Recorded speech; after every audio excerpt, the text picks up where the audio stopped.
We all know, but still pay insufficient attention to the frightening scenario of a comprehensive cyber attack, which would bring to a complete halt to the power supply, transportation, hospital services, our society as a whole.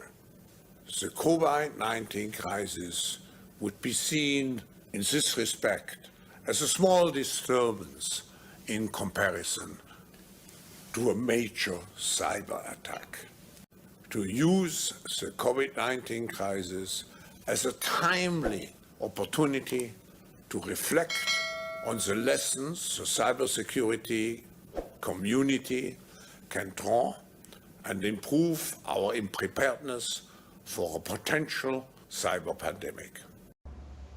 First, I think it's very important to know that the COVID-19 pandemics just has accelerated certain trends which we had seen before and which actually were discussed in Davos this year, like the lack of inclusion, the lack of paying sufficient attention to the environment. So what we will see now is acceleration of those trends, and of course, a unique opportunity to reset our global agenda, to do something about all those negative developments. I include also the lack of international cooperation. Because if we don't address those issues, we will end up in a much worse world than we are today. So let's use this window of opportunity and let's recreate a global framework which really is in line with the requirements of a society in the 21st century. The virus is just a call for action. You have other big risks which we have alerted to in our risk report, like a cyber attack and, of course, the whole issue of global warming. So I hope that this COVID crisis will create sufficient drive for each government to be more open for global cooperation, because without the global cooperation, we cannot solve those issues which have a dimension which is transborder and doesn't stop at any artificial line. This virus will even create more of global animosity, if I may say so. And we have to do everything, and hopefully, as part of the global reset, to recreate the dialogue, because the challenges, as I said already, are global and require global cooperation to be addressed. You watch a lot of this happening online, and the trend line of attacks, I imagine, goes like this. And is that trend line increasing up? Is it slowing? Would it ever go down? It's as simple as if you can be hacked, you are hacked. I mean, that's how bad it's getting. So we're in an environment right now where we're playing goalie and there's slap shots coming at us every millisecond. And by the way, blocking 99.9999999% of all the attacks means you're going to get compromised every year. Okay, let's continue that metaphor. How do you take away the puck?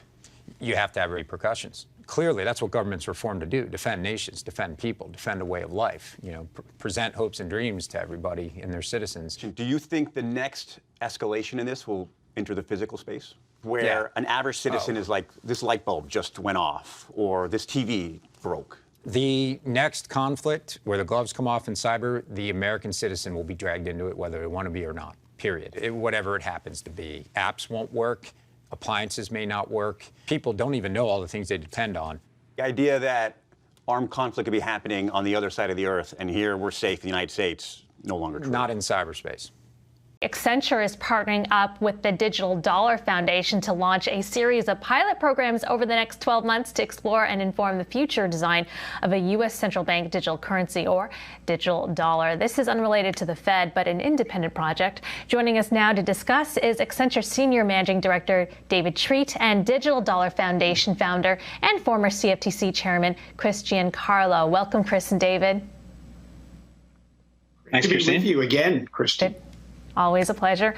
So Fed Chair Jerome Powell has said the U.S. Central Bank is exploring the creation of a digital dollar. Tell us about these pilot programs your partnership through the Digital Dollar Project is launching.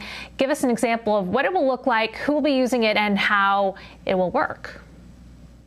Well, maybe I'll set the stage and then ask David to talk to you a little bit about specifics. You know, we launched the Digital Dollar Project in January of 2020, 16 months ago, and our mission really was to advance, to advocate for the advance of U.S. exploration of this new technology in the form of central bank digital currency, or what we call the digital dollar. And in that time, we've put together a terrific advisory board across the political and intellectual spectrum with advocates for financial inclusion and economic privacy, as well as those from central bank backgrounds, commercial bank backgrounds. We put out a white paper at our website, digitaldollarproject.org, last spring. I had the honor to testify in front of Congress 3 times last summer. And pursuant to one of those conversations with the Senate Banking Committee, we put out for public consideration 9 proposed pilot programs that we think are an important way for the U.S. really to take this exploration to the next step. And we've decided over the last few months to actually put our time and our money where our mouth is, to actually put those pilot programs into effect. And with the help of Accenture, we're going to do just that. And that's what we announced today. And I'm going to ask my colleague, David Treat, to talk a little bit about some of those pilots. Yeah, thanks, Chris. We actually formed our blockchain practice back in 2015 off the back of our very first client being a central bank. We've been working with central banks around the world for since then. We've actually at this point supported the majority of the G20 central banks. And so not only is there a global body of knowledge and experience around the world, the BIS report of the fact that 80% of the world's central banks are on this journey, we're very excited and eager to bring that global knowledge base through a dedicated team that we have. It's run by a guy named John Velasarios on my team, wonderful team that's focused on central banks around the world. But as Chris said, we haven't had the dialogue and the experience from a U.S. context. We're excited to bring that global experience to bear in the U.S. context. And we also have the huge advantage of a phenomenal number of private party exercises already underway on a stablecoin construct that can provide a basis for those pilots. So we've got, as Chris said, we have 9 different pilot use cases that were proposed out of the congressional testimony last summer. Those are our starting point, and they range from financial inclusion use cases all the way through commercial banking and core capital markets. So David, could you give us some specific examples of how those use cases will look like? You know, who will be using it and how will it work?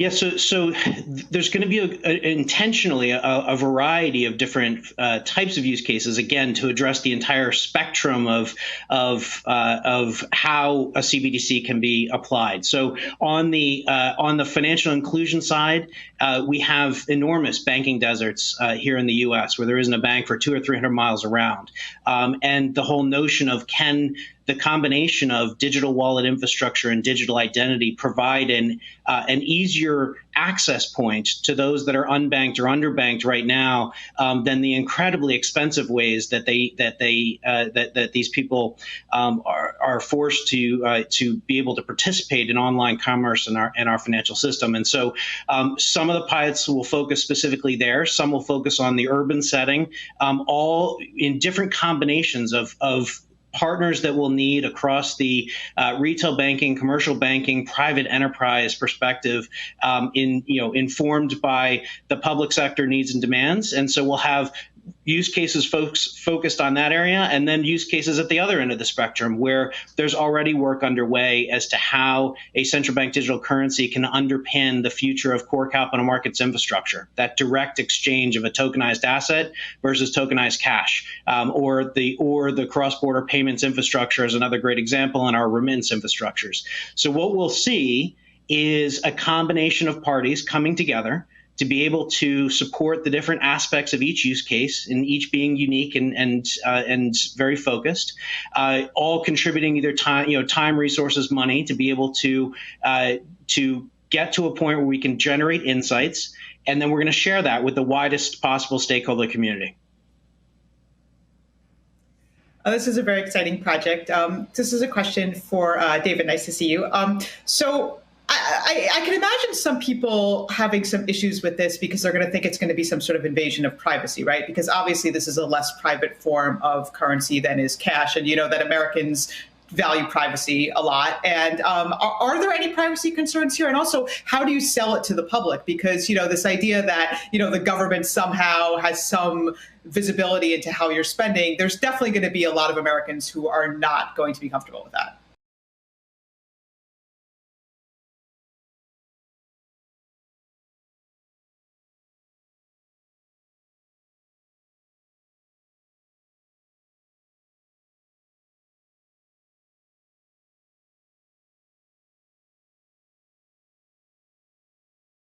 Well, I think that's the specialness of what we have, the opportunity we have in front of us is the technology is enormously configurable to meet the, you know, what we choose, you know, for our societal values and our, you know, certainly privacy has been long held as a tradition at the heart of our financial system. And so the ability to configure the technology to meet those demands of society, I think is the incredibly interesting work ahead of us. You know, the technology does afford the ability to have both, that ability to have you know, a set of government, you know, ordained actors, regulated actors operating the node infrastructure, limited by the Fourth Amendment around access to that data and its use without, you know, without warrant or just cause and legal due process, and otherwise having no visibility into those transactions as one of the, you know, one of the possibilities that the technology affords, where we can have this and we can, you know, we can adhere to the existing, you know, existing construct where under $10,000, all transactions, you know, in physical cash can be entirely private. You don't need to identify yourself, and above which, you know, can trigger the appropriate financial crime management constructs. So, you know, I think it's an incredibly important area of focus. We're doing a lot of work around the privacy space and the implications. There are, you know, this community will certainly appreciate just the amazing potential that's part of this technology around privacy preserving compute and the ways that we can protect data in these systems to modernize our systems in a way that's comfortable for everyone. It's as simple as if you can be hacked, you are hacked.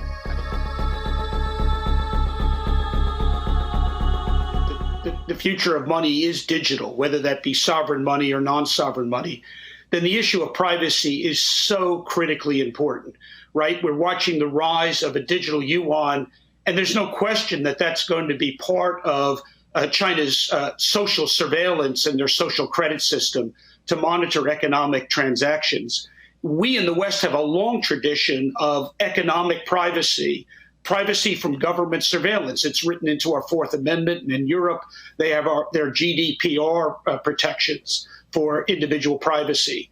And so the debate today is being waged globally between the democracies with long traditions of privacy, economic privacy, social privacy, and the non-democracies. And our whole initiative is geared toward pushing the United States to a leadership role in that debate over the future of money and what values are going to prevail. Are they going to be traditional values of individual privacy that have long been the norm in the West and in democracies? Or are they going to be the values of social credit scores and social surveillance? That really is the core issue, and that's really why we feel it's so important for the United States and the other democracies to assert leadership in this new technology and not allow our non-democratic economic competitors to dominate the value setting, the rules, the protocols, and where the digital future of money is headed. How does it actually work? Can I apply for it and say, hey, I want to be part of this program? How do you select the people? And where do they use those digital dollars? And can they use those digital dollars anywhere? If they can't, wouldn't that affect their ability to grow it? One of the reasons we're so pleased to be working with Accenture is because they're involved in the majority of pilot programs that are taking place around the world with different central banks. And so they've got experience in setting up these programs. And it's going to be an important part of this is to deciding who to work with, what the different programs are. But everything we do, we're going to make publicly known. It'll be on our website, as we've done so far. Our 9 proposed pilot programs are already there. And so we're really looking forward to doing something that's actually relatively difficult for the central bank and for government to do, and that is to work with the private sector, both commercial and non-commercial entities in the private sector. And we're delighted to have David and his team to help guide that process. Chris, do you have any connection or communication with the Federal Reserve or Jerome Powell while you conduct these pilots? So it's been our process from day one of the Digital Dollar Project to keep the Federal Reserve and the administration, the previous one and this one, apprised of what we're doing. We've had the pleasure to present to staff members of the Federal Reserve Board, to present to federal bank presidents that are looking at this, and we'll continue that dialogue as we go forward. So you mentioned Chris, you mentioned the central bank digital currency, China's central bank digital currency. Is this digital dollar going to have any use cases internationally? What is the vision for it internationally? Absolutely. David, maybe you can talk a little bit about that. It's a very important part of what we're going to do. Yeah, the U.S. dollar as the world's reserve currency and used globally in our global financial ecosystem. Cross-border payments is one of the key use cases that we are eager to test from the U.S. perspective. It's being tested already in lots of other contexts. If you look up as a great example, the first instance of central bank to central bank exchange of fiat currencies in the Project Jasper Rubin or Rubin Jasper, depending on which country you're sitting from, between Singapore and Canada, was a great first example. And so there is a active dialogue underway as to how does central bank digital currency work on a cross-border basis. We're at the beginning of those prototypes and first use cases and experiences, and having the U.S. participate directly in that dialogue we see as critically important. As of course, being the world's reserve currency, it's going to has to play a role. I think both Chris and I fully share the views that Chairman Powell expressed last week, that it's much more important that it be done right rather than be done first. And so getting these pilot programs going now, starting to develop that experience and look at the models by which that will operate is central to what some of the pilots will be about. Yeah.